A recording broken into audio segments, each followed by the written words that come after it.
Acá de este lado está la sístole, que va a tener las fases 3, 4 y 5, las que vienen en rojo, y la diástole, que abarca las fases 1, 2 y 6. Acuérdense siempre, para que no se revuelvan, que sístole es contracción y diástole es la relajación.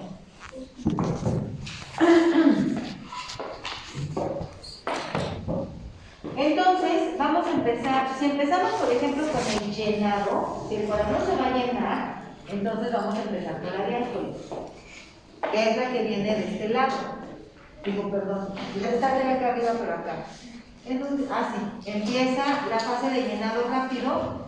Ahí todas las válvulas que comunican aurícula con ventrículos están cerradas, entonces las válvulas auriculoventriculares están abiertas. Sí, la fase de llenado, tonta.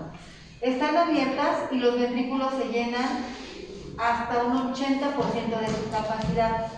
Esa fase de llenado rápido, que ya es el nombre de la fase, es cuando la aurícula se está vaciando por gravedad. Como está llena, pues obviamente la sangre baja rápido y de ahí su nombre. Después seguimos en diástole y sigue la fase 2. Las aurículas se contraen y envían lo último que les quedó, entonces la sístole auricular, y se exprimen y ya mandan todo al ventrículo. En la aurícula no queda sangre, esa sí se vacía. El que nunca se vacía por completo es el ventrículo. Ahí siempre queda algo de sangre. Entonces las aurículas se contraen y con esa contracción sale el último 20%. Esa es la fase de contracción auricular. Como es el final de la diástole, porque el ventrículo se va a quedar relajado hasta que se termine de vaciar la aurícula, a ese volumen se le llama telediastólico. Ese volumen corresponde a 120 mililitros. Ese valor se lo tienen que saber, porque una pregunta de examen puede ser de cuánto es el volumen telediastólico. Entonces, acuérdense que estas cantidades son en promedio, usualmente, frecuentemente, es de 120 mililitros. Después de ahí, la otra fase que corresponde a la diástole es esta número 6. Ese es cuando el ventrículo se relaja y que ya se volvió a llenar la aurícula para empezar con el llenado rápido. Entonces, si ya empezamos aquí en el llenado rápido, solo esas dos son de la diástole. Ya que cayó todo el volumen al ventrículo y tenemos el volumen telediastólico, aquí empieza ya la sístole. Esta es la fase de contracción isovolumétrica. Allá les decía yo que cuando cae la sangre, por mecánica, empuja las válvulas de las válvulas auriculoventriculares, se cierran y la válvula aórtica también está cerrada. Entonces, ya todo está cerrado y el ventrículo se empieza a contraer. Esta es la fase de contracción isovolumétrica que, les repito, ya corresponde a la sístole. En esta fase los ventrículos se contraen mientras sube la presión. Si se está contrayendo todo cerrado, sube la presión y todas las válvulas están cerradas. Se llama isovolumétrica porque el volumen sanguíneo no cambia. Pasamos a la fase 4.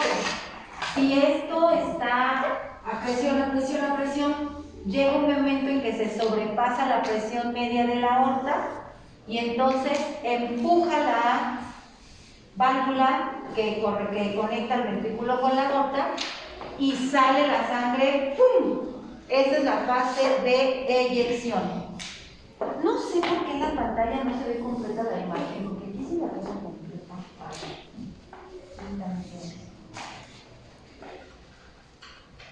Te dijeron que ya se me tocó todo, yo no tengo la cara. Me parezco al doctor de Lisa Amsterdam, que nunca encuentra el doctor. No, sí está medio cortadita. Bueno, la fase 4 dice a este volumen sanguíneo se le conoce como sistólico. Esa fase de eyección que empieza a expulsar la sangre va a ser un total de 70 mililitros que es lo que sale con la contracción sistólica de los ventrículos. En este momento ahí en la fase 4 les dije que la presión ventricular superará la presión de las válvulas semilunares, o sea, la que conecta con la aorta y con la pulmonar, y la sangre es expulsada hasta 2/3 de lo que expulsará el ventrículo. Eso es lo que dice ahí en lo que se ve cortado. Entonces, la fase de eyección, sale la sangre por la misma presión que ya se guardó allá adentro. Y por último, termina la sístole, el ventrículo termina de contraerse y expulsa el tercio restante de lo que expulsaría, mantiene un nivel de sangre dentro de ellos.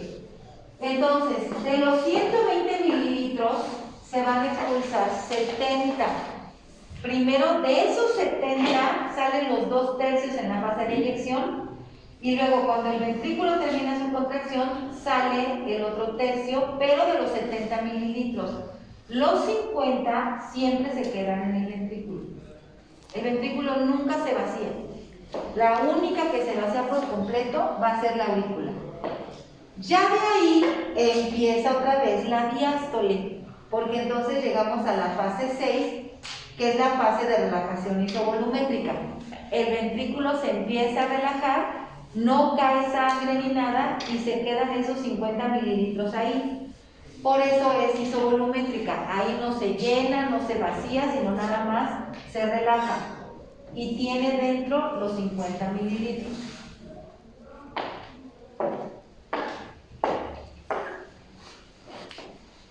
Lo único que este no trae, que la otra imagen sí traía, es en el momento en que ocurren el primero y el segundo ruido cardíaco.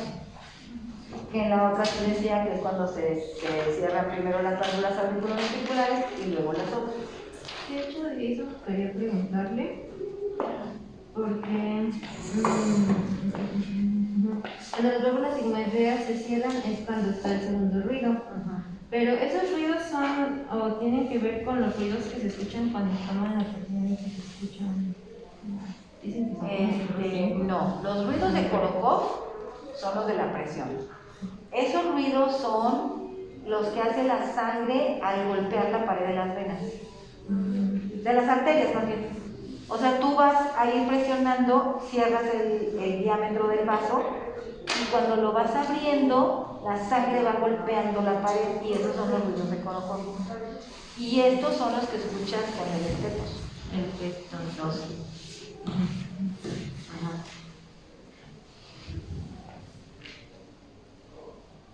Yo soy bien pésima para eso. Nunca fui buena para nada. Podemos buscarlo. ¿Por qué dicen que sí cuesta trabajo escucharlos?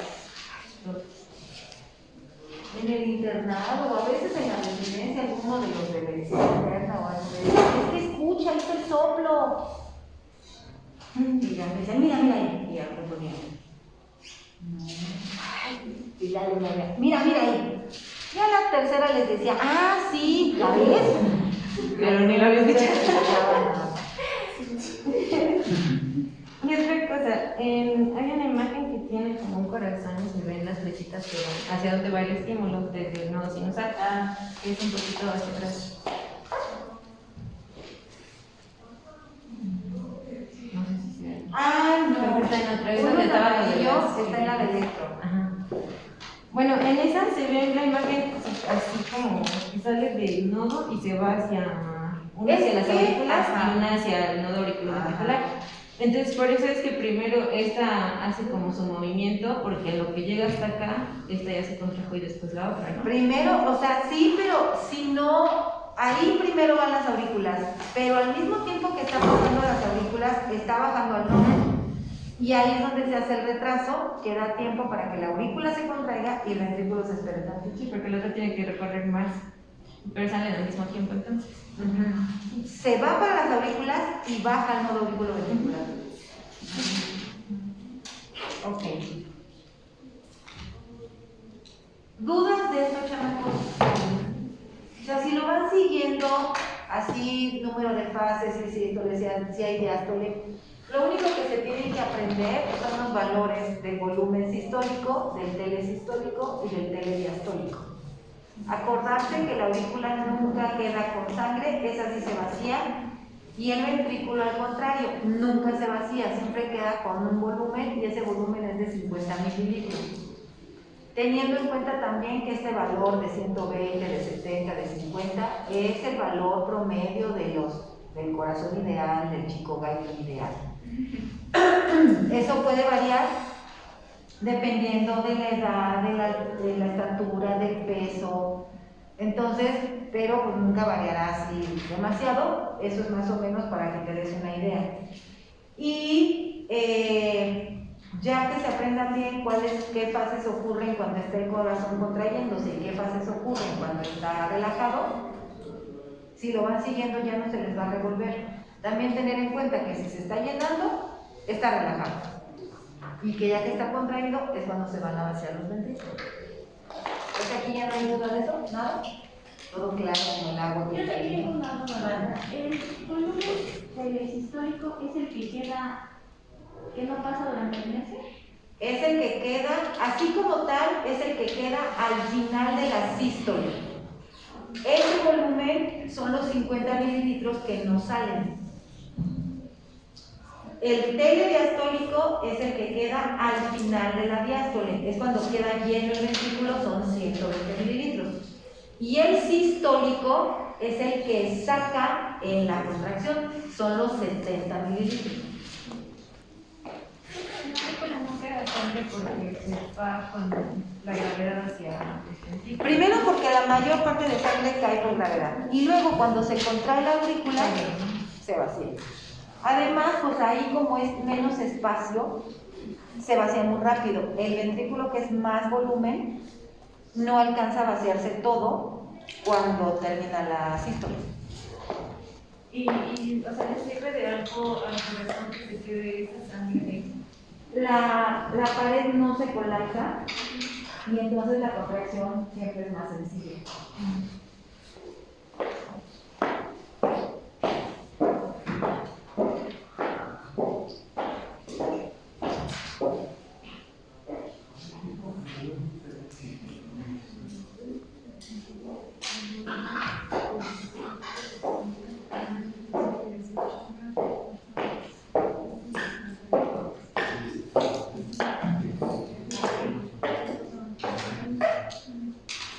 Ahora, chamaco, el gallo trae un subtema, de esos temas aburridos que siempre trae, que es como la relación volumen-presión. De hecho, trae esa imagencita que están viendo ahí. Entonces, pues esta es cuando se relacionan, prácticamente como se les acabo de explicar, el volumen que tiene el corazón y la presión que se alcanza cuando se contrae y puede abrir las válvulas. Entonces, la curva de presión y volumen ventricular va a estar presente en un ciclo completo de este ciclo cardíaco donde va la contracción, la eyección, la relajación y el llenado. Entonces, son las mismas fases que acabamos de ver y son las que vienen aquí marcadas. Y aquí ya está relacionando el volumen con las diferentes presiones que se van a alcanzar. Entonces, en el periodo de llenado vamos a tener el volumen telesistólico que ya está ahí cuando se empieza a llenar el ventrículo, que es el que decíamos. Oigan, ¿y esta niña, Ana María, puede los aislados? Sí. Sí. Yo no socialicen, ahorita no le hablen a nadie de cerca. No sé si. El volumen telesistólico, vean que ella trae una variante de 40 a 50 mililitros. Les digo que no es absoluto, sino que puede variar. El volumen telediastólico es el que se alcanza al final de la diástole cuando ya se llenó el corazón, de 110 a 120 mililitros. Y la presión del ventrículo cuando está aguado relajado, vean que bajita es de 0 a 12 milímetros de mercurio. Ahí el corazón está relajado, se está llenando, entonces dentro de él no hay presión, no se está contrayendo. Es muy difícil que esté a 0 milímetros de mercurio. ¿Por qué? Porque no se lo tengo completo. Aparte de eso, que sí influye, acuérdense que siempre las células musculares conservan algo de tono muscular, no están totalmente así aguadas, sino que están con algo de tono, y ese tono se pierde pues ya se te mueres. Entonces, prácticamente nunca está en 0, pero bueno, se da ese rango. La fase 2, que es el periodo de contracción isovolumétrica, ahí es donde empieza a variar la presión, porque ya tengo todo el volumen en el ventrículo y están las válvulas cerradas. Entonces empieza la contracción y empieza a subir la presión. Esa presión, por lo regular, de 80 milímetros de mercurio puede irse hasta 120, que es la que me va a dar la presión que tiene la aorta, que es el vaso más grande que tenemos y que está separada por la válvula. Cuando esta presión del corazón tiene que llegar a más de 120, ahí ya está pasando algo. O la aorta está muy dura porque tiene placas de grasa, o por alguna razón está más contraída de lo debido y su presión media está alterada. Esto obviamente va a pasar en pacientes pues, hipertensos o pacientes con ateromas en los vasos sanguíneos que por lo regular son hipertensos. Entonces, esta presión va de 80 a 120 milímetros de mercurio. Por lo regular, llegando a 100, que es la presión media de la aorta, en promedio, se va a abrir la válvula aórtica. Y viene el periodo de eyección o de expulsión. El volumen ventricular baja y la presión ventricular todavía se mantiene al máximo porque acuérdense que aquí el corazón se está contrayendo. Estamos en sístole. Ya, sale la sangre así rapidísimo y viene el periodo de relajación. Ya que el corazón se terminó de contraer, empujó lo que quedaba de sangre, otra vez se cierran las válvulas y viene el periodo de relajación. Este periodo ya están nada más los 50 mililitros y el ventrículo se vuelve a relajar. Entonces, no hay mayor ciencia en esto, más que ir relacionando el volumen que tiene el ventrículo con las presiones que va alcanzando, que más que nada tienen que ver con las acciones de contraerse y relajarse. ¿Qué es lo que trae esa tablita, esa grafiquita ahí?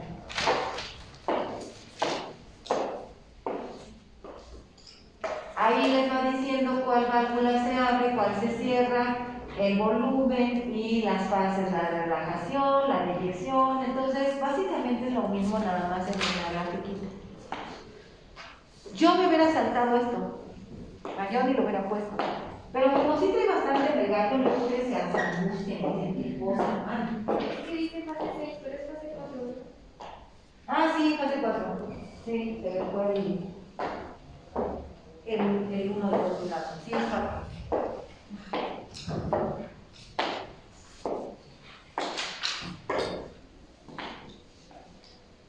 Ni me había fijado que sí, está maravilloso. Ahora, ¿ya lo puedo poner? No.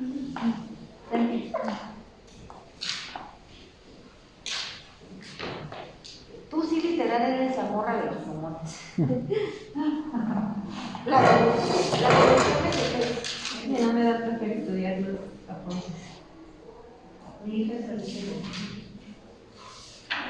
esa parte de comprar ropa, zapatos, no la lleves a las papelerías porque quiere comprar todo lo que ve, no sé para qué, pero Nunca sabes cuándo lo vas a quitar.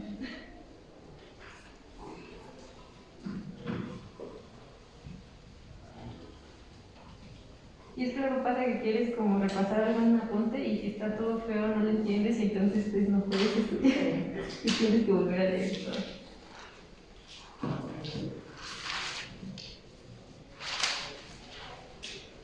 mi hijo te lee y dice, ay, no es cierto, yo así todo estudio. Bueno, que todos tenemos diferentes maneras de estudiar, ¿no?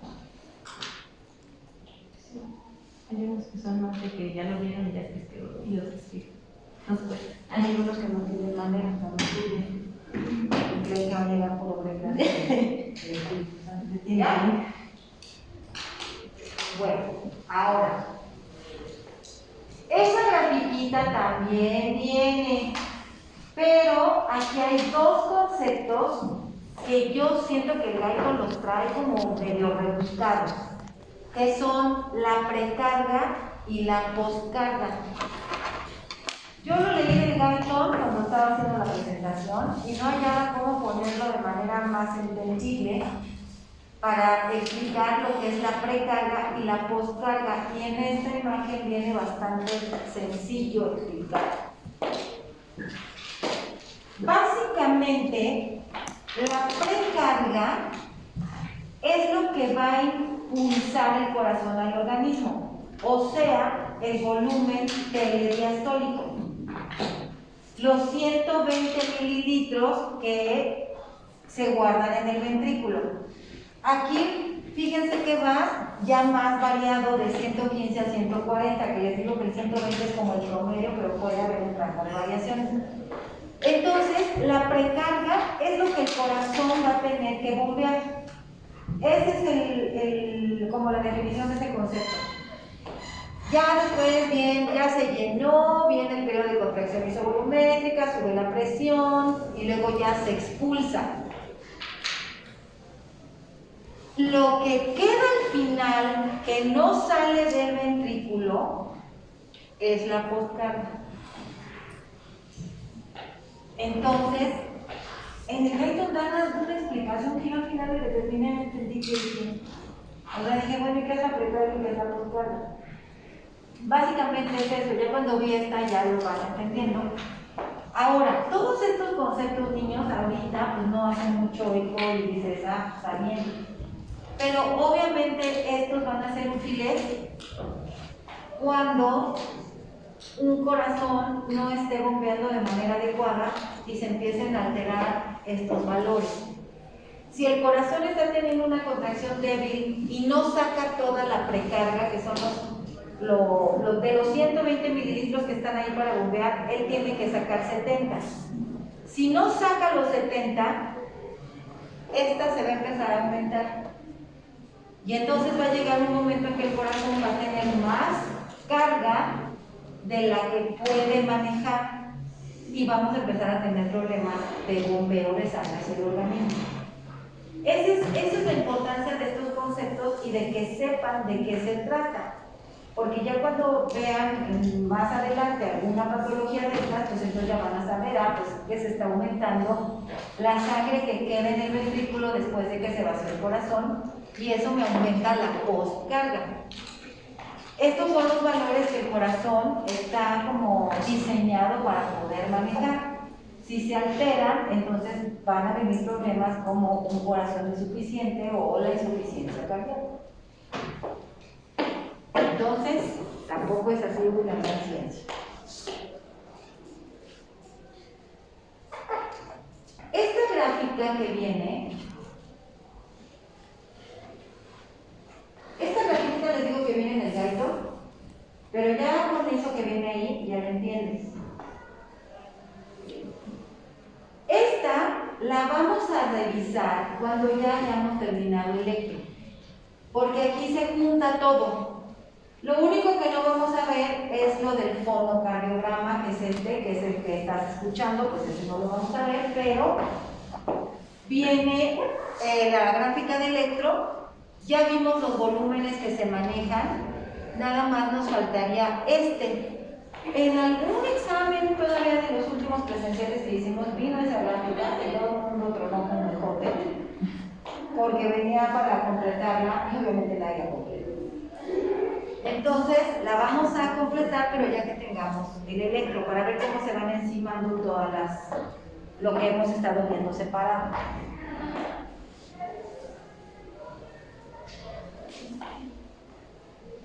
Ahora, de esto ya habíamos hablado un poco, que son las válvulas y las estructuras mantienen en su posición. Luego tenemos la idea de que las válvulas también están de determinada manera manejadas por el sistema nervioso autónomo o algo así. No, la verdad es que ellas funcionan de manera mecánica. La función es exactamente igual a la que las válvulas que vieron en las venas de los miembros inferiores. Ni empujan la sangre, ni le hacen nada, simplemente impiden que se regrese. Entonces, las válvulas auriculoventriculares, la tricúspide y la mitral, esa va a ser su función, impedir el flujo retrógrado de los ventrículos a las aurículas durante la sístole, durante la sístole ventricular. Si yo tengo una válvula insuficiente, va a caer la sangre de la aurícula y la sangre misma va a empujar y va a cerrar la válvula. Pero si esa válvula no está bien, a la hora de que el ventrículo se contraiga, puede empujar sangre otra vez de regreso a la aurícula. Y obviamente ahí sería un relajo porque pues el ventrículo no tendría toda la sangre que necesita y la aurícula ya tendría sangre cuando llegara la otra sangre.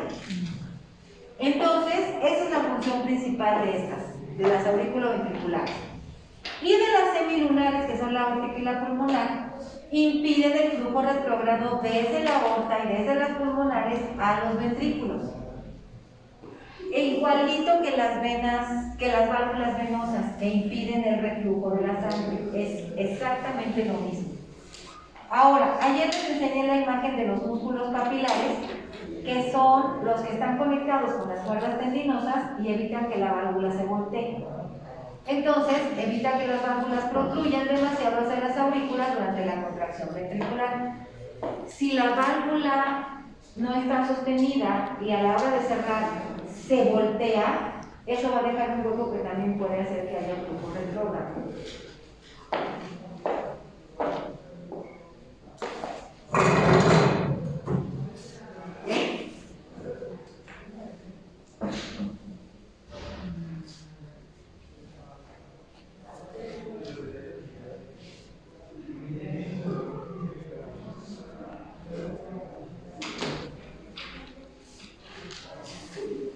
Siempre laboratorio de física. ¿Dieron teoría apenas de presión? Apenas nos dio cómo vamos a estar trabajando y que se va a dividir el grupo y demás. Todavía no lo hemos hecho. Uy, es porque yo creo que ahorita voy a acabar y vamos a empezar electro. Y pues ya el electro. Cuando hagan el electro, si seguimos viniendo, yo espero que sí, se guardan un electro y se lo traen para que calculemos lo que vamos a aprender a calcular. Yo supongo que lo van a hacer en la práctica, pero luego no da tiempo más que de tomar el electro. Si no lo interpretan, se lo traen y lo interpretamos.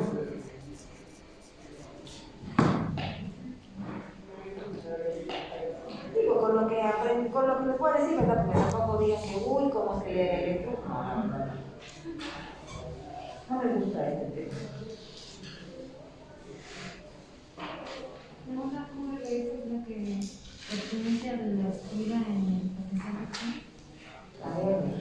Todavía. No. Pero en el potencial de acción no es la espiga del mismo. De la espiga empieza desde la curva, pero de los ventrículos. La de las aurículas no se ve. Siempre te tomamos en cuenta lo de los ventrículos, ¿no?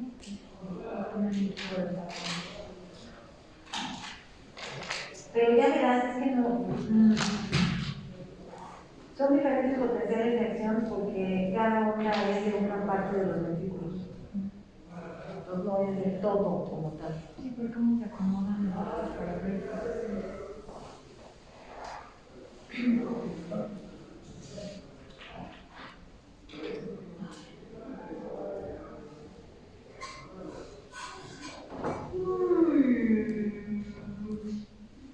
¿Ya me puedo cambiar? ¿Sí o no? Sí. Okay. Bueno.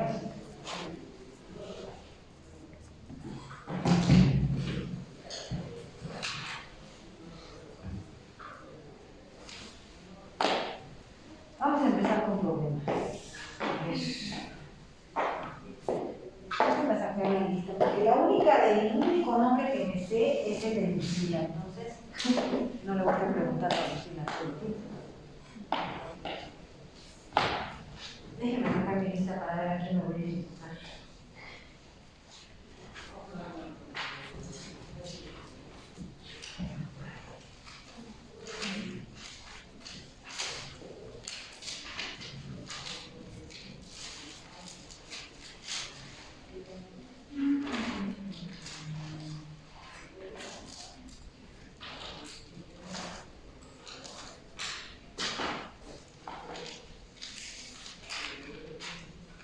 Ayer que vi la foto de las que eran de antro, primero entendí que eran del segundo 4. Pero dije, no manches, no les voy a hablar. Y donde vayan a la clase, pero ya después ya me dijeron, no, que una estuvo en segundo 4, hace no sé,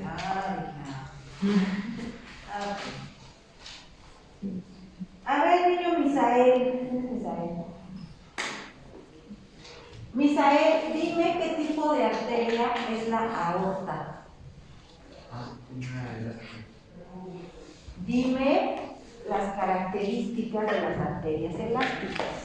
Son que son de mayor diámetro y pueden estirarse debido a la gran cantidad de sangre que reciben. ¿A la gran cantidad de qué? De presión y de sangre que van a enviar hacia el No, pero ¿por qué se estira? ¿Por la presencia de qué? de las fibras Músculo liso. ¿Qué diámetro tienen? Medida. Medida de arterias elásticas.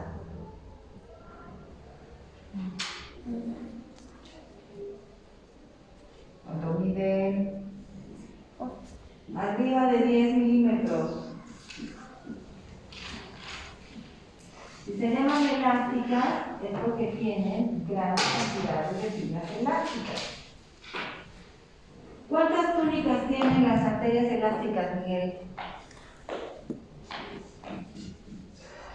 Tienen 3 túnicas. ¿Cuáles son? Íntima, media y adventicia.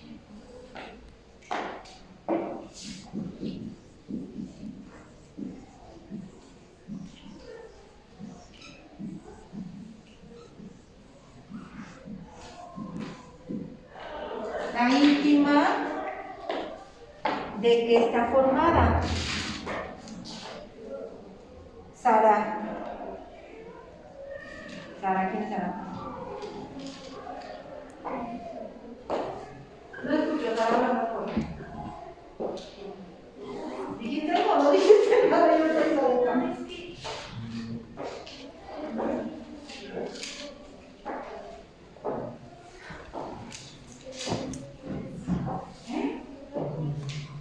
¿Qué me dijeron acá? ¿Sobre el luterio? Y una lámina basal. Y luego. El endotelio, que es el epitelio plano simple, lámina basal y tejido conectivo subendothelial. Es la lámina, la túnica íntima.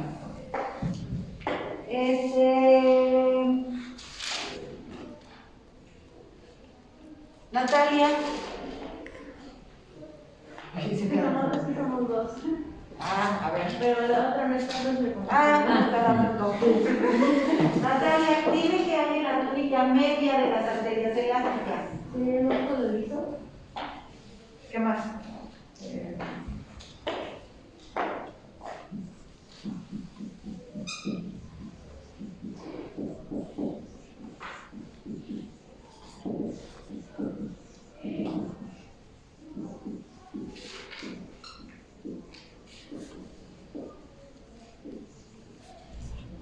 Músculo liso y si son elásticas,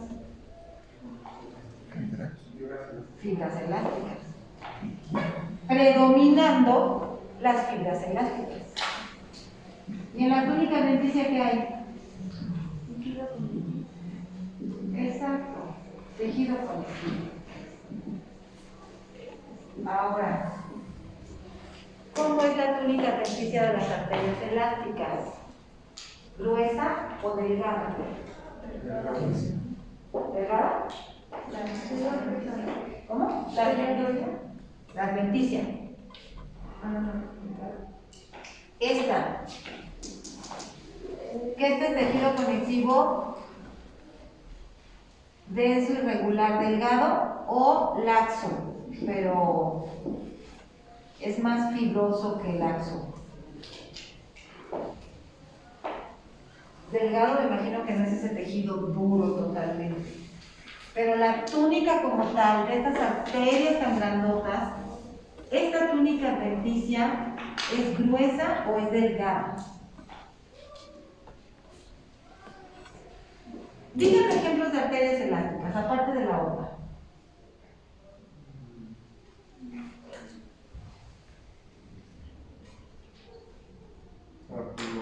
La pulmonar, otra. La subclavia. ¿Dónde están esas arterias? ¿Cerca de quién? Cerca del corazón. ¿Cómo es esa túnica adventicia? Ok.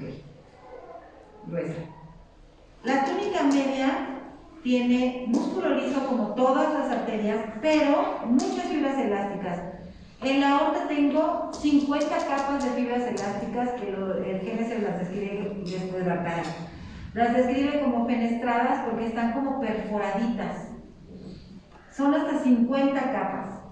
¿Quién me recuerda las características de la elastina, que es la proteína que forma las fibras elásticas? ¿Qué características tienen las fibras elásticas?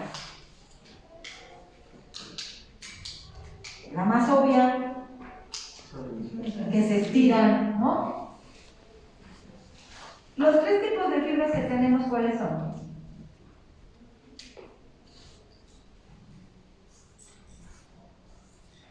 En el tejido conectivo hay tres tipos de fibras. ¿Cuáles son? Fibras de colágeno, reticulares y elásticas. Las de colágeno no se estiran, resisten tracción, son muy fuertes.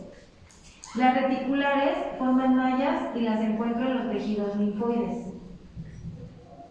Y las elásticas se estiran. Pero como así que yo les quisiera vender fibras elásticas, se pueden estirar hasta el 150% de su longitud original y cuando las sueltas regresan a su forma original sin deformarse ni aguadarse. Entonces, las arterias elásticas están cerca del corazón.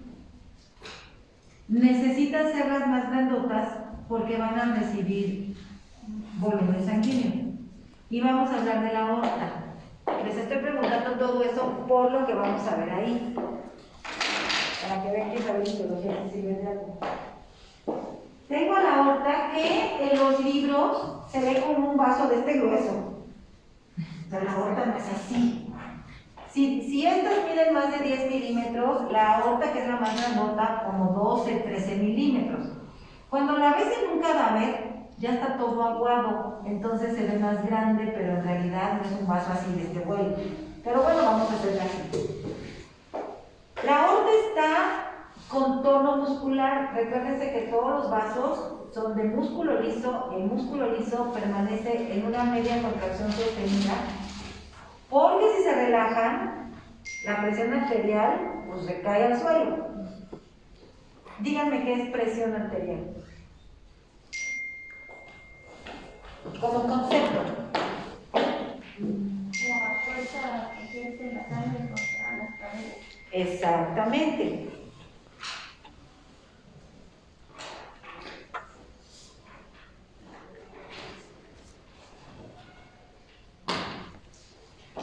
Si el vaso se aguada, pues la fuerza que ejerce la sangre se va al suelo. Entonces todos los vasos los tenemos en una contracción sostenida, no así, sino media contracción llamada tono muscular. Cuando ese tono muscular aumenta y el vaso se aprieta más, la fuerza con la que golpea la sangre aumenta y eso puede hacer que la presión arterial se suba. Pero hablamos de algo normal, entonces la aorta no es la excepción y está en tono muscular. Cuando el corazón está en sístole y se abre la válvula porque alcanza la presión de la aorta, sobrepasa la presión media de la aorta y abre la válvula aórtica, la sangre sale disparada. La aorta, que tiene fibras elásticas, lo que va a hacer es distenderse. Si, como dice Gamaliel, la túnica adventicia es gruesa y este tejido conectivo es rico en colágeno, ¿creen que el colágeno va a dejar que la aorta se distienda? No, Entonces, ¿cómo es la túnica adventicia de la aorta? delgado. Muy delgada. Si tú ves la imagen de una túnica adventicia de la aorta, es delgadititita para que deje actuar a las fibras elásticas. Es más gruesa la de las musculares, que son las de diámetro que siguen. Entonces, la aorta, gracias a sus fibras elásticas que están formadas de elastina, y la elastina les digo que se estira y regresa a su forma original inmediatamente, pasa la sangre y la aorta se distiende. Obviamente la sangre no se queda ahí, pasa y la aorta, ¿qué pasaría si la aorta se queda así? Y no regresa inmediatamente a su forma original cuando ya pasó la sangre. La presión arterial se va a caer y va a estar variando. Entonces, todo el trayecto de la aorta que pues llega hasta el abdomen y de ahí se va a salir y se va ramificando, cuando pasa la sangre se distiende y así de rápido que va pasando vuelve a su tamaño original para que primero la presión arterial no varíe y segundo, la fuerza que le imprimió el corazón a la sangre no se pierda. Porque el otro empujando y luego la otra guarda, pues la sangre va a llegar ahí y después va a ir bien despacito y ya no va a llegar hasta el dedito chiquito del pie. Entonces, la estructura de las arterias, las elásticas, las musculares y las arteriolas, no es nada más para hacerlos perder el tiempo, tiene un porqué. Ahora, esa es la función normal de la aorta. ¿Qué va a pasar si yo me la paso comiendo grasa mala y se empiezan a poner capas duras en la aorta? ¿Y qué va a pasar? Si la aorta está así dura, ¿cómo va a estar la presión media en su interior? Elevada. ¿Qué va a pasar con las contracciones del corazón? ¿Con la misma contracción va a poder abrir la válvula aórtica? No, va a tener que ser más Va a fuerte. tener que estar haciendo más contracción para poder mandar la sangre, hasta que llegue un momento en que el corazón ya no dé más y caiga en insuficiencia cardíaca. Y a lo que voy con todo esto, niños, es para hacerles ver y entender que si saben lo normal, la patología es lógica.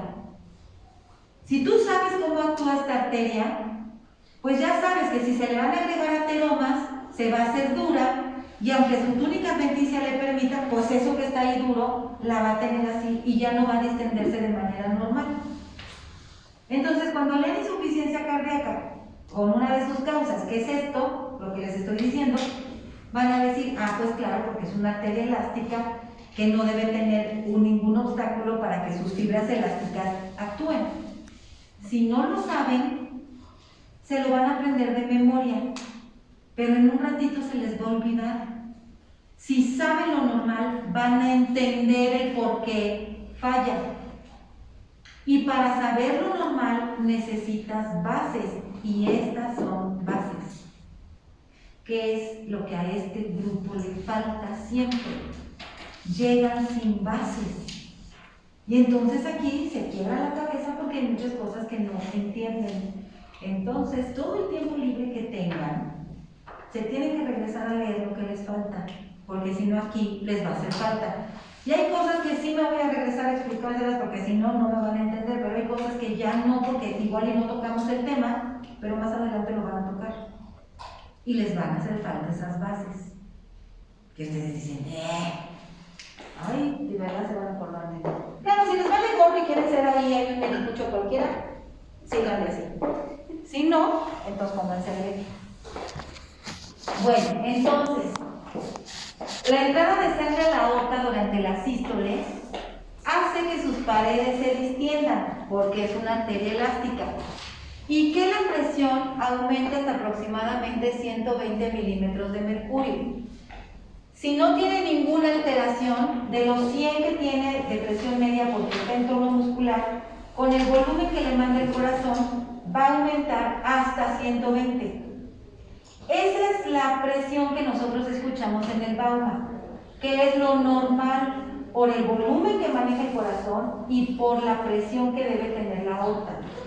Cuando esa presión la escuchamos en el baumanómetro más elevada, es que o tenemos demasiado volumen ahí o que las paredes de la aorta están demasiado apretadas. Si han escuchado que a los que tienen la presión alta les dicen que no coman sal, porque la sal retiene líquido. Entonces, lo que retengas se va a repartir tanto en tu espacio intracelular como en el vascular. Y si la aorta está apretada y tú todavía le pones más volumen, pues la presión se sube. Si no retienes líquido, incluso hay unos que les dan diuréticos para que orinen mucho, para bajar el volumen y que la aorta no tenga tanta presión cuando pasa la sangre. Entonces, la presión diastólica de la aorta es de 80 milímetros de mercurio. Fíjense que no es una arteria que vaya a estar aguada. Cuando está en relajación, sigue en tono y son los 80 milímetros de mercurio que escuchamos, que esto es la presión ideal, 120-80. Las curvas de presión del ventrículo derecho y de la arteria pulmonar van a ser mucho más bajas que las del lado sistémico, porque no tiene que empujar la sangre muy lejos, sino nada más a los pulmones. Son de 1/6 de los valores del lado izquierdo. Como ese valor de 120-80 todos lo tenemos tatuado y no se nos olvida, cuando se te olvida el del lado derecho, pues sacas la sexta parte y ese es el promedio que va a tener de presión todo el aurícula y ventrículo derecho. La energía que utiliza el músculo cardíaco para contraerse es diferente a la de otras células que prefieren glucosa. El músculo cardíaco utiliza ácidos grasos.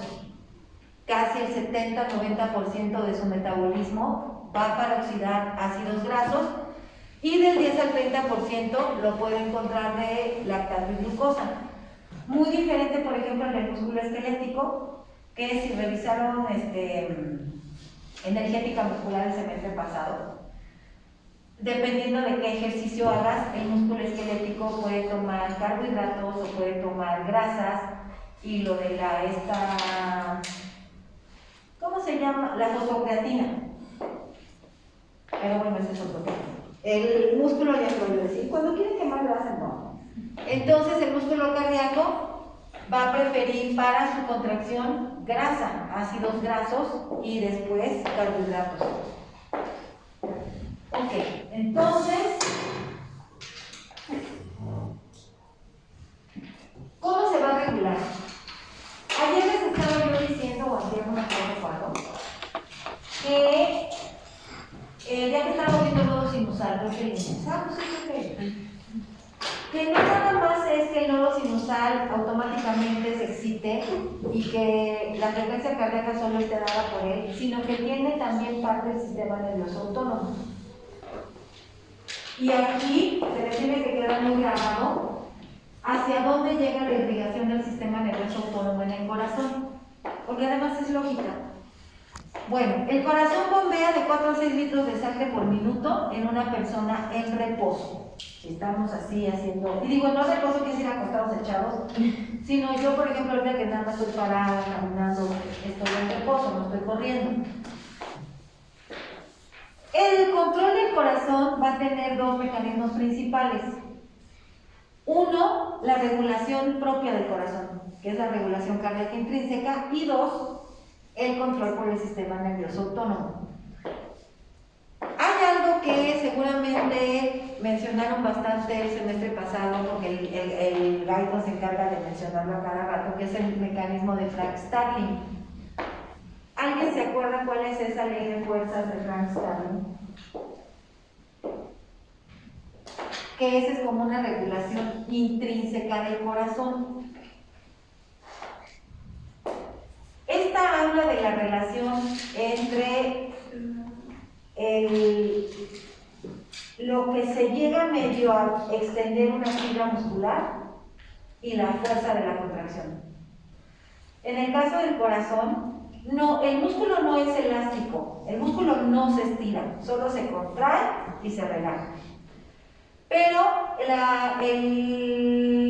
esta ley de las fuerzas de Frank Starling dice que va a caer el volumen de sangre del corazón y lo va a recibir el ventrículo y se va a extender. No que se estire, pero sí se van a extender las células cuando se llenan.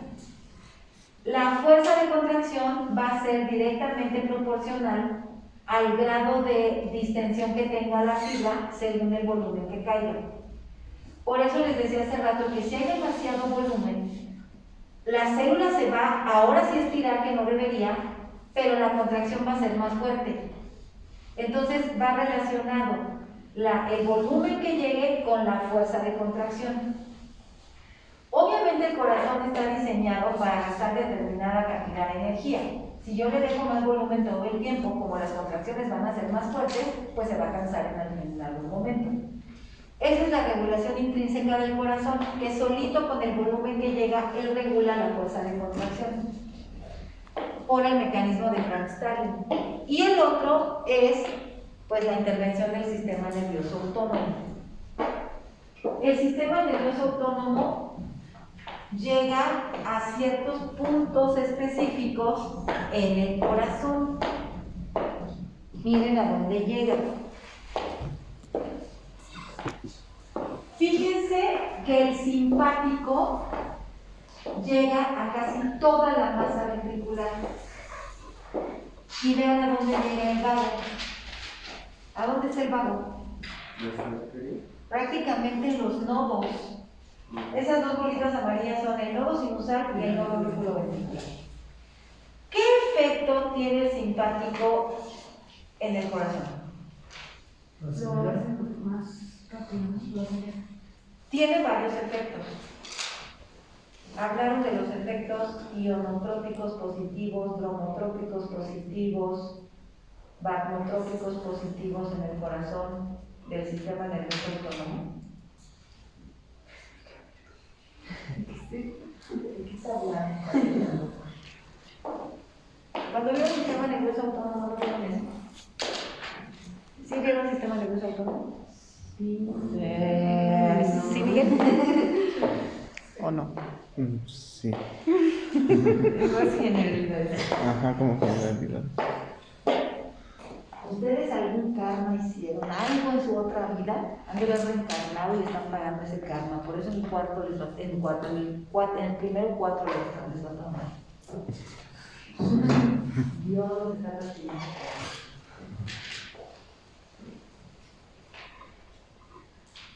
En lo que sí tiene razón es que el sistema nervioso simpático tiene efectos estimulantes en el corazón. Pero esos efectos tienen nombre.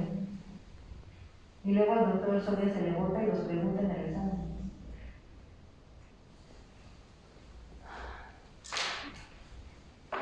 Yo ya estoy dando por hecho que los exámenes serán presenciales, si Dios quiera.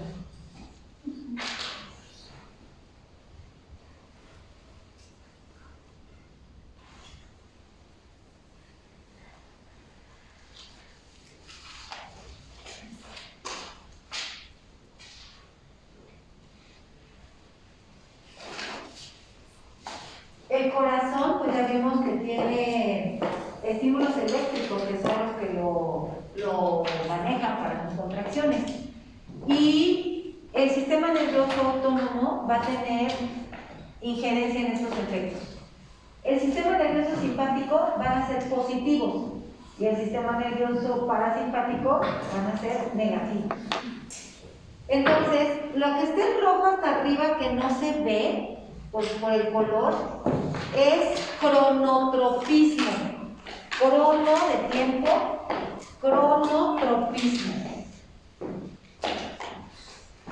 cronotropismo. Y como efecto se le llama efecto cronotrópico. Si es cronos de tiempo, este tiene que ver con la frecuencia cardíaca, que es lo que me decía Lucila. Entonces, el cronotropismo es con referencia al automatismo, a que el corazón está marcando su propio ritmo de contracción, la capacidad de generar sus propios estímulos.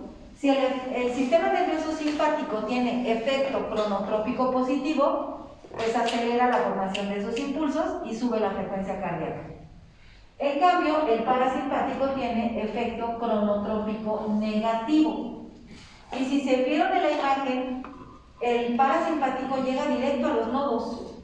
Entonces, ese va a bajar la frecuencia cardíaca. Si tenemos una descarga vagal, nuestra frecuencia cardíaca se va para abajo, se baja. En cambio, si tenemos una descarga de adrenalina, la frecuencia cardíaca se acelera. Eso es un efecto cronotrópico positivo. Ahora, el dromotropismo. El dromotropismo es la capacidad de conducir con más rapidez dromotropismo como tal, la capacidad de conducir los impulsos eléctricos. Si tenemos un efecto dromotrópico positivo, es que los impulsos se van a conducir más rápido. Si ya me está aumentando la frecuencia cardíaca, pues obviamente los impulsos se están conduciendo más rápido. Entonces el simpático tiene efecto cronotrópico, dromotrópico positivo y el parasimpático negativo. El vagotropismo es la capacidad de activación ante un estímulo. Eso es la excitabilidad. Pues el simpático lo tiene positivo y el parasimpático levemente lo disminuye porque no le quita la capacidad de estimular.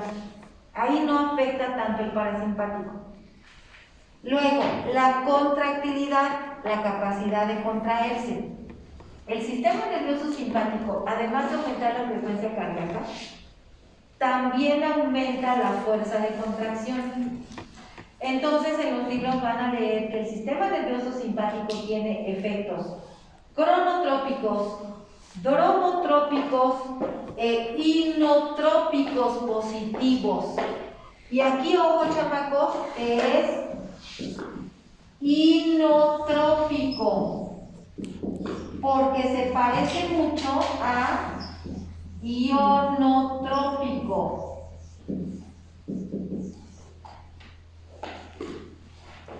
Esto es el efecto del sistema nervioso simpático, que aumenta la fuerza de contracción. Esto, cuando tiene iono, es con referencia a los iones. Y si se acuerdan, tenemos receptores ionotrópicos, que son aquellos que cuando llegue el ligando abren un canal iónico. Entonces, no son lo mismo. No se les vaya a ir esta O porque esto ya está hablando de otra cosa. Este tiene que ver con lo de la capacidad de contracción. Este es cuando el corazón está relajado, que no está estimulado, y ese no se usa como efecto del simpático ni del parasimpático. Pero es otra palabra que igual es el lucitropismo, es la capacidad de no responder ante estímulos. Alguna vez vino en un examen, por ejemplo, así abierto, ¿cuál es el término que se refiere a cuando el corazón no está recibiendo estímulos y está relajado? Nadie la contestó, más que uno que otro de Pizarro que se acordó, es el lucitropismo.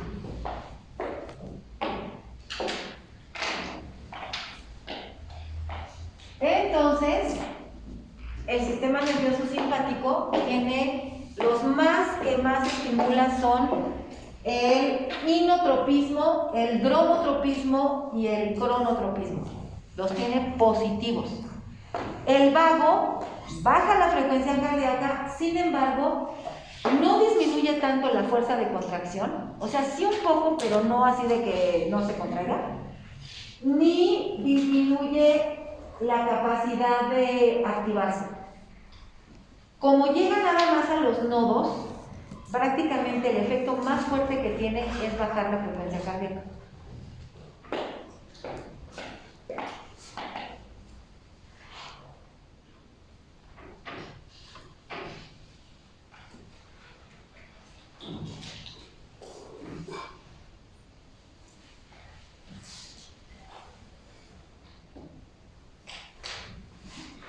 Entonces,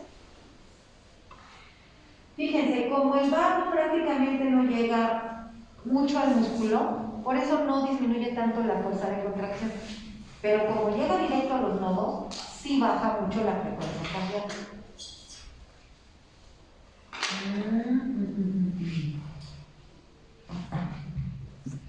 Ahí está lo que les acabo de decir. Entonces, el simpático, cuando es una descarga muy intensa del sistema nervioso simpático, la frecuencia cardíaca puede llegar hasta 200 latidos por minuto. Pero también se aumenta la fuerza de contracción. Si se fijaron, el simpático pues se abarca todo el músculo ventricular. El simpático, no crean que, como les dije ayer, no nada más actúa cuando tenemos estas emociones fuertes o un susto o algo, sino que todo el tiempo está estimulando levemente, pero sí estimula para que se mantenga la frecuencia cardíaca en límites normales. Si no tuviéramos esto, disminuiría un 30% nuestra frecuencia, nuestra fuerza de contracción, porque el simpático sí está estimulando y ayudándole un poco al nodo sinusal. En cambio, el parasimpático, básicamente el efecto más importante es disminuir la frecuencia cardíaca, porque como no llega a inervar directamente al músculo, no disminuye tanto la fuerza de contracción.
Doctora, ¿y usted cree que sí sigamos en presenciales la próxima semana y así?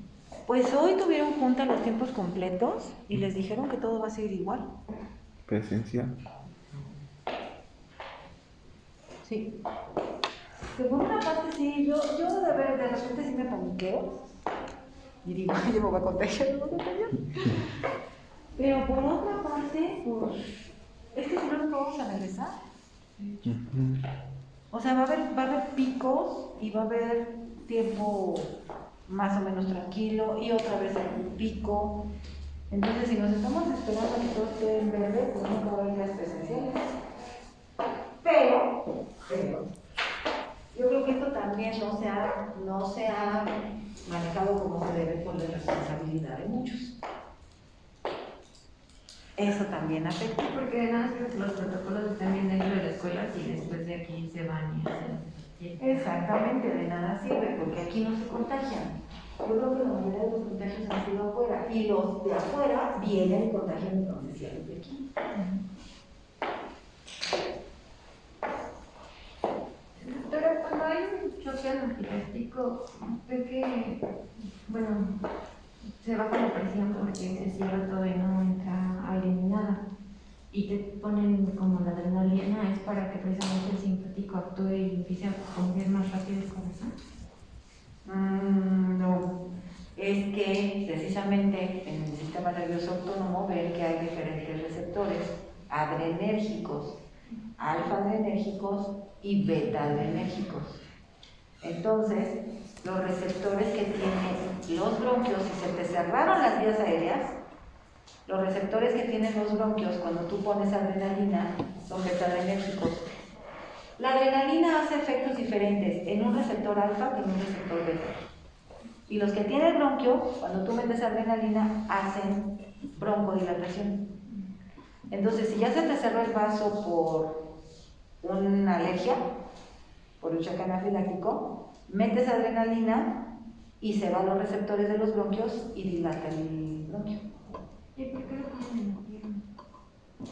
¿O lo pueden poner en otro lado? No, lo puedes poner en otro lado. La cosa es que aquí porque hay mucho músculo y el músculo está muy irrigado y llega rápido. Llega rápido al torrente sanguíneo. Se puede poner en cualquier lado. Pero si puedes en un lugar que esté muy irrigado, pues el músculo. Ahí debes de valorar, o sea, si el paciente se te está muriendo, pues obviamente metes la adrenalina, pero también tienes que tener en cuenta que no nada más va a ir al bronquio, también te va a venir al corazón y va a aumentar la frecuencia cardíaca. Si no está disminuida la frecuencia cardíaca, tienes que monitorear, porque al mismo tiempo que abres el bronquio vas a aumentar la frecuencia cardíaca por los receptores que hay. Sí, con la primera vez de AstraZeneca me dio choque anafiláctico y me pusieron epinefrina en la pierna. Pero en ese momento yo ya estaba yendo hacia el hospital y tuvieron que cambiar el esquema de vacunación porque una me hizo alergia, pero no saben qué fue. Entonces ahorita que estaba haciendo eso como que me llamó la atención. Ah, pues. No. Ok, niños. Ahí terminamos. De ahí saqué las cosas. Fíjense.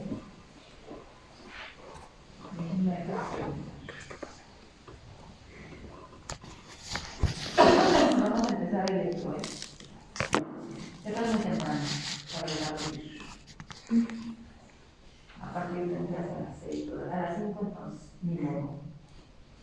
Se van a poner. Además hay que aprovechar para...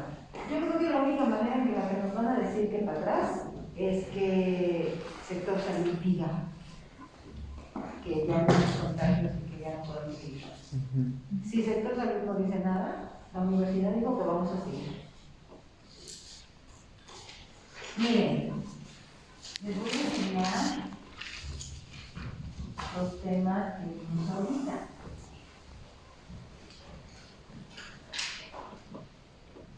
Aquí está. Ya vimos todo este capítulo: fisiología del músculo cardíaco, ciclo cardíaco y regulación del músculo cardíaco. Hablamos algo del sistema de excitación especializado y de conducción, del modo inusual, de la ventricular, de la arritmia y las fibras de Purkinje. Y del control de la excitación y conducción del corazón. Entonces ya vimos este y vamos a ver el electrocardiograma. Después de este, les voy a dar un poquito más de lo que viene aquí. Este nos lo vamos a saltar porque son anomalías. Y esta no las vamos a saltar porque son anomalías, son arritmias cardíacas que pues, no. Y luego ya empieza el equipo aquí. Entonces, si lo dan así sin estar siguiendo todos los temitas y temitas del actor, no se hace tan cansado ni tan largo. Y no le meten las 85 gráficas que hay ahí, y luego para que digan, bueno, y esta es una gráfica. Ni la explican. Bueno, entonces vamos con electrocardiograma normal. Pues vamos bastante bien, ¿eh? Pues ya no nos faltan los temas de los equipos y acabamos con eso.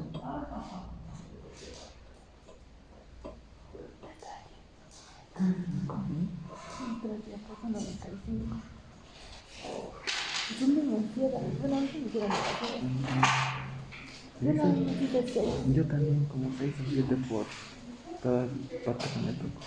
en una 16 y en otra 4, ¿qué? No sé de quién es su nombre.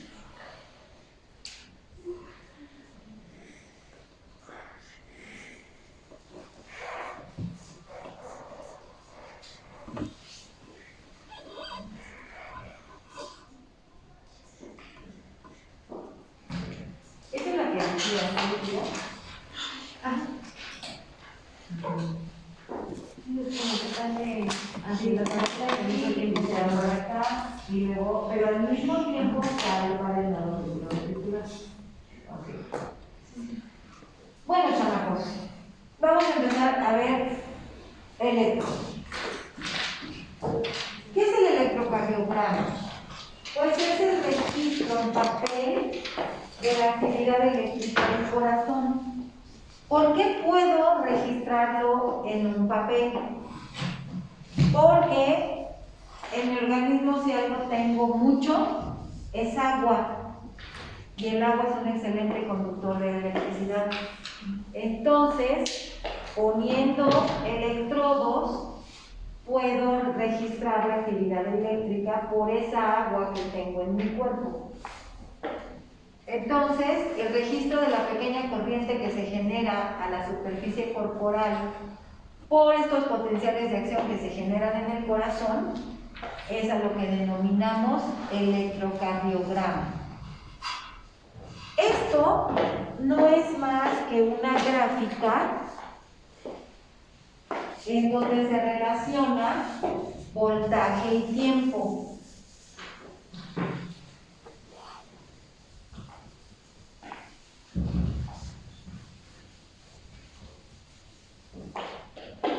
Entonces, pues es una gráfica. Esta parte va a ser el tiempo y hacia arriba va a ser el voltaje.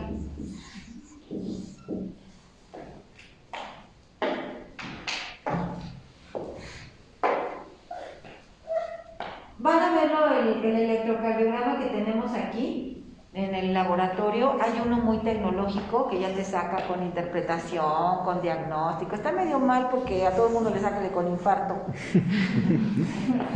Entonces está medio. Pero el otro es de los estándar que hay en casi todos lados y la mayoría corren a una velocidad, el papelito, de 25 milímetros por segundo. Y tiene 10 milímetros de ancho. Es un papel milimétrico donde vamos a hacer esta gráfica. Hay electros que corren o más lento que eso, pero obviamente ajustan los valores y ahí en el electro te va a salir una leyenda donde dice a qué velocidad corre para que hagas los ajustes. Gracias a Dios la mayoría son así. Un electrocardiograma, un traje electrocardiográfico normal, pues está compuesto de varias ondas. Las que todo el mundo ya conoce, que es la onda P, el complejo QRS y una onda T. Así como que de muy general y muy básico nos dicen que la onda P corresponde a la despolarización auricular, cuando la aurícula se excita. La fase 0 de la excitación auricular, o del potencial de acción de las aurículas. Después viene el complejo QRS, que es la despolarización ventricular. Esto es importante tener en cuenta que es antes de la contracción. O sea, cuando el ventrículo se excita y va en la fase 0, es cuando se forma este complejo. Y por último, la onda T, la repolarización ventricular. ¿Dónde queda la repolarización auricular? Queda atrás del complejo QRS. Porque como cuando la aurícula se está relajando, el ventrículo se está contrayendo y es mucho más grande, tapa el trazo. Entonces el que vemos pues es el más fuerte, el de los ventrículos.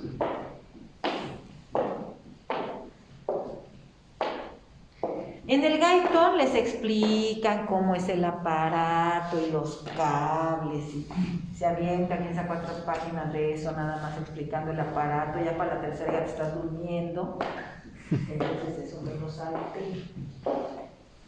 Que no es malo, la verdad es que no es malo que sepas desde el principio, pero luego sí vas medio cansado el Guyton. Esto de hecho no hay mucho del Guyton. Bueno, sí hay algo de electro, pero hay de otro libro de electro, de un libro de electro como tal. Que yo no sé si ya todavía lo hagan o no, pero es del doctor Guadalajara. Si alguien tiene un papá de vivo, pregúntenle si no tiene está bueno.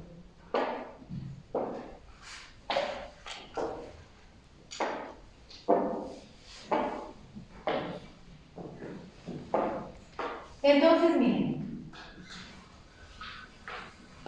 el electrocardiograma va a estar formado por ondas, trazos, tanto de despolarización como de repolarización, e igual que como lo dibujamos en las grafiquitas del potencial de acción, lo que vaya hacia arriba es de despolarización y lo que baje es de repolarización, igual que en la grafiquita del potencial de acción. Entonces, si se fijan, ahí hay unos electrodos. Fíjense aquí que dice onda de despolarización, va subiendo y luego cuando ya va bajando es la onda de repolarización. Entonces aquí de despolarización y luego baja y se forma la de repolarización.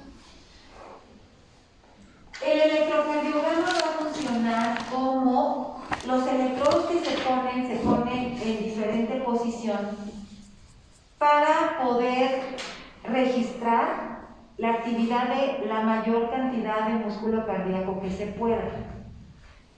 Pones en los miembros, tanto en brazos como en piernas, y pones también en el pecho. Creo que fue en el libro este de Guadalajara, dice que, o en el banco, no me acuerdo cuál de los dos es lo que dice, que es un ejemplo muy bueno. En un electro, tú no puedes nada más ver una de las derivaciones que tomas. Tienes que verlas todas, porque es como si tú estás encima de un camión de pasajeros y está el camión parado en un campo de fútbol. Para que tú puedas ver todo lo que hay alrededor, no nada más te vas a asomar por el parabrisas, te tienes que ir asomando por todas las ventanas del camión. Porque si nada más te asomas por el parabrisas, nada más vas a ver lo que está enfrente. No vas a saber lo que está de un lado y del otro y menos atrás. Entonces, si quieres saber exactamente cómo está alrededor de donde tú estás, tienes que asomarte por todas las ventanas, incluyendo la de hasta atrás. Lo mismo pasa en el electro. Cada derivación toma un ángulo del corazón. Entonces tienes que leerlas todas para poder tener una idea clara de cómo está ese corazón.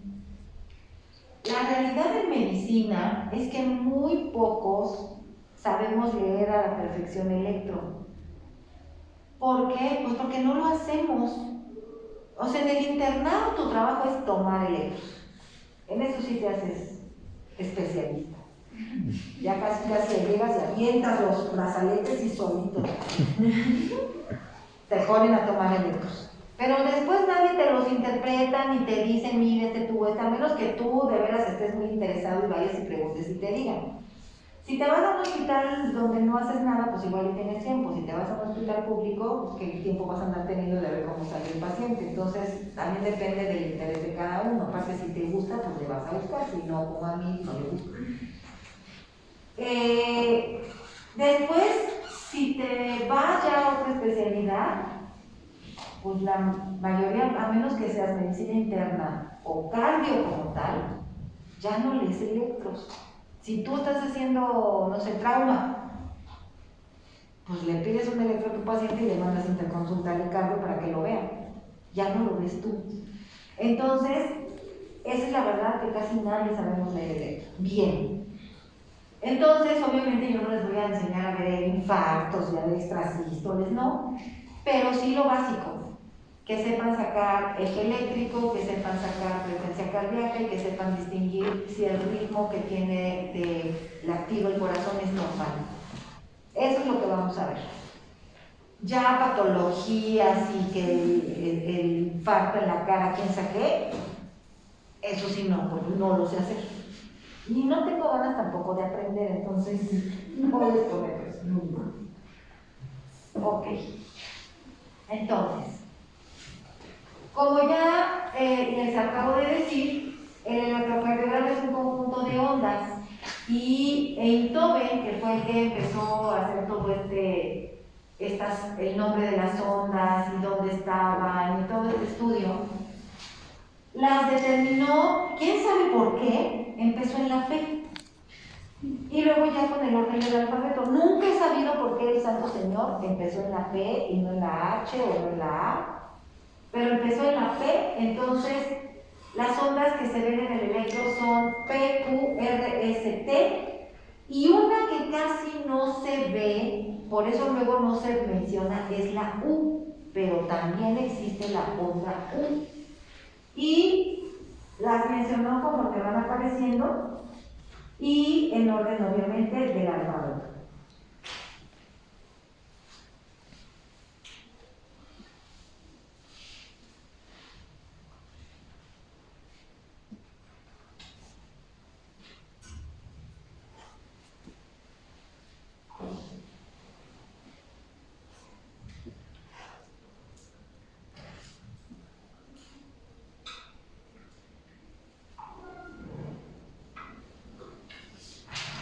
Entonces, en el electrocardiograma vamos a tomar, como les decía yo, derivaciones, que esas son los diferentes electrodos que vamos poniendo. Y esas derivaciones se llaman de 1, de 2 y de 3, ABR, ABL y ABF, y después las que van encima del pecho, que son las precordiales, de la B1 a la B6. Como les dije, no se pueden interpretar los electrocardiogramas viendo solo una derivación, sino tienes que verlas todas porque cada una te da información de diferente área del corazón. Lo básico que tienes que saber es si hay un ritmo sinusal.